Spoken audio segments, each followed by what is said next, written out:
I want to talk to you about deconstructing a pair of jeans. Sometimes it depends on the product that you're going to end up with. Like, I'll start with this one. This was a bag that I made. As you can see, this is the waistband. This is one of the belt loops.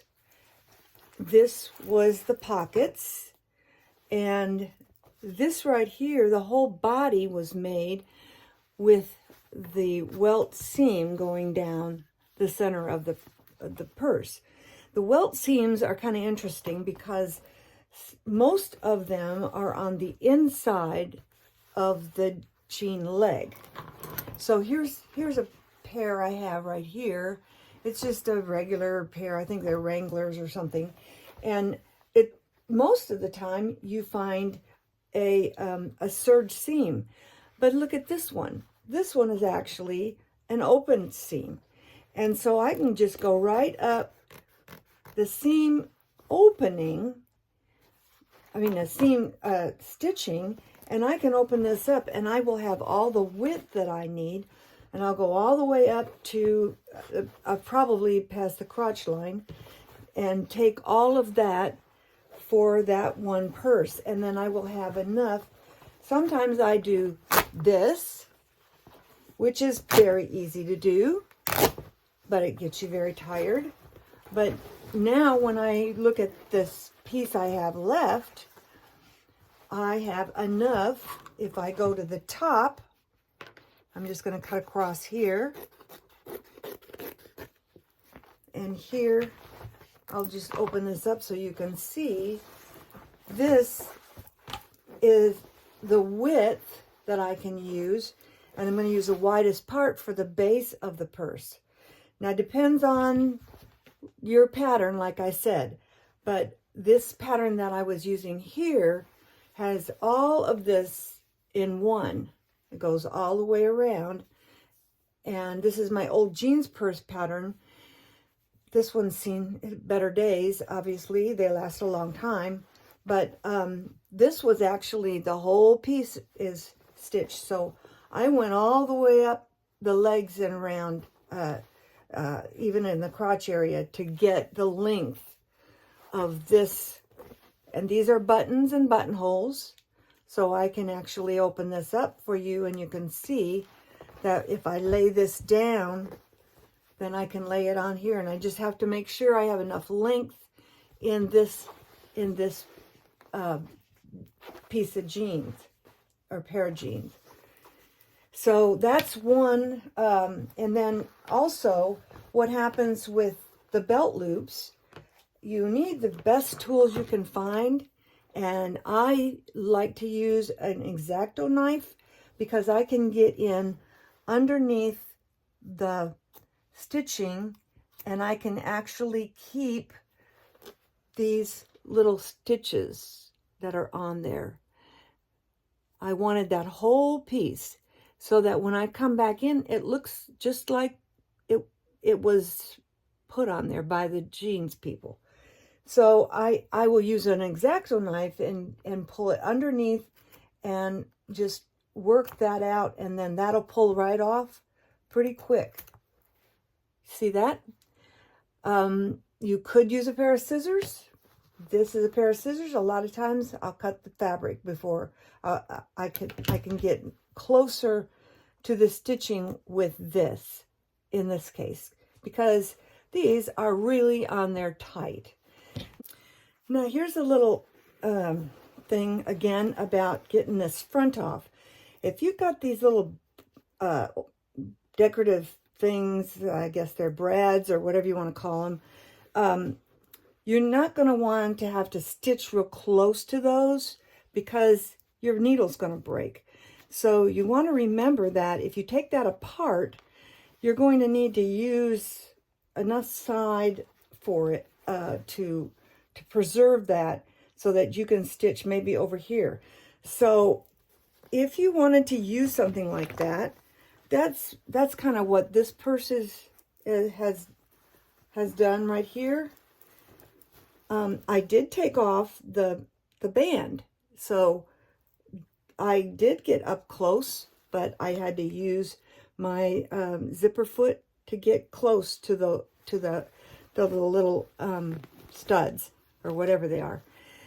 Anyway, this purse right here, obviously you can see I have this side, which was the whole side of the pocket, and then this was an added pocket on this side.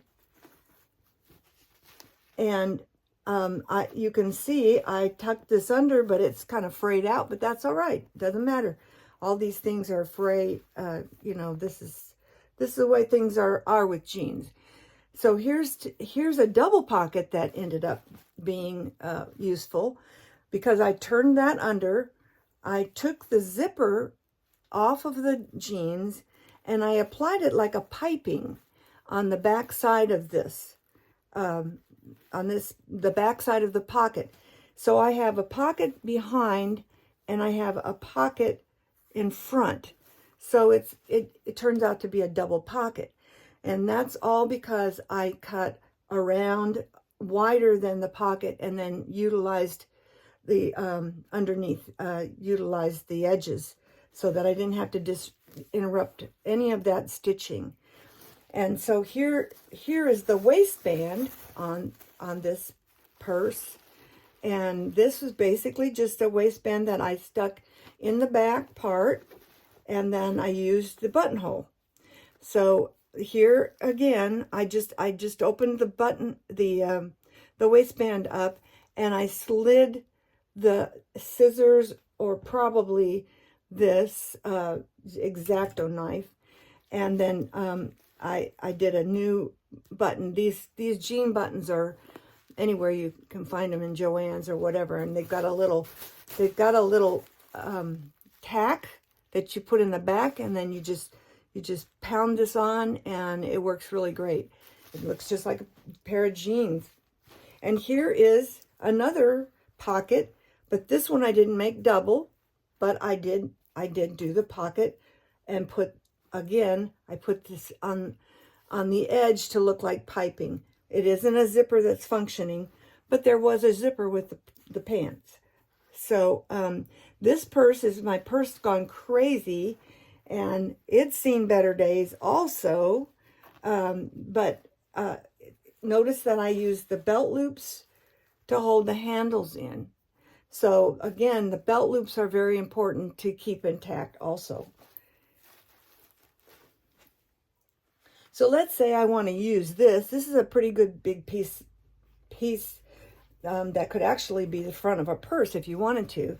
But how do I get this off here?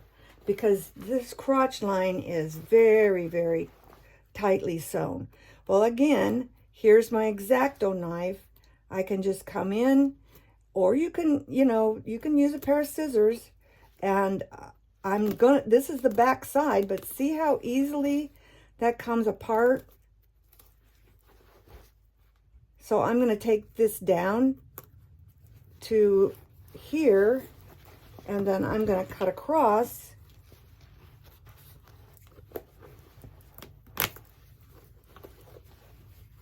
I wanted just to make sure that I got enough of the length so that when I came across here, and this one I think I'm going to I'm just going to cut right through the band, and I may use that whole piece right there as the front of a purse,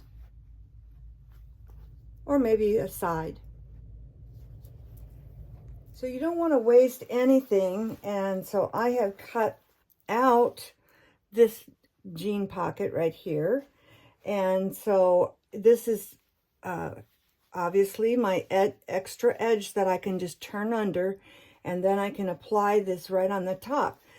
Now, if I wanted to put the jeans, this is not the jeans from a pair of jeans, but this is just the zipper, one zipper tape. I would take this just like piping, and I would go all the way to the end here, or you might even just start at the edge, whatever you want to do. And I'm going to stitch right along that zipper, the zipper track, and then when I stitch it and then I turn it up, That's like the piping that I had just shown you in this bag right here.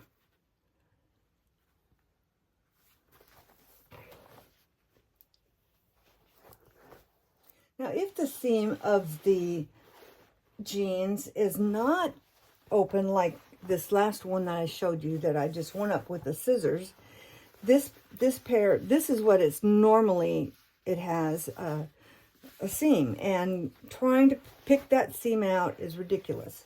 Just go along the side of the seam, cut right beside it. You will not have any problem. You're just going to lose this length, this width here, and here's your other side, and you're just going to cut this out. And so then you have a flat surface to work with.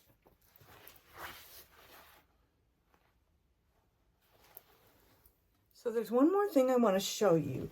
All jeans are not created equal.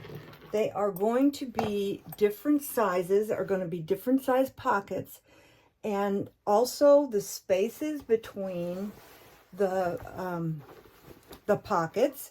Look how big this pocket is, and the space between this compared to this pocket, because that's a smaller size.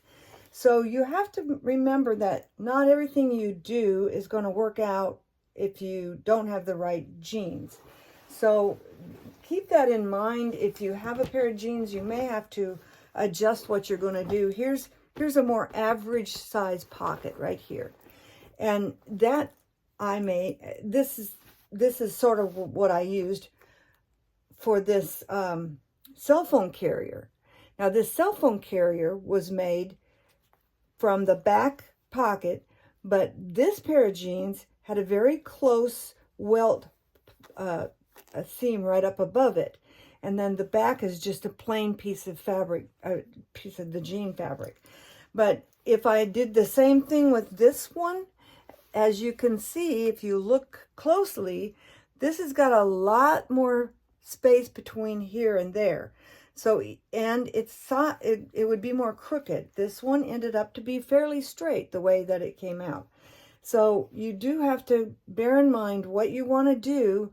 The jeans, you have to kind of work around the way that the jeans are made, the sizes of the pockets, the way that they're constructed, where their welt seams are.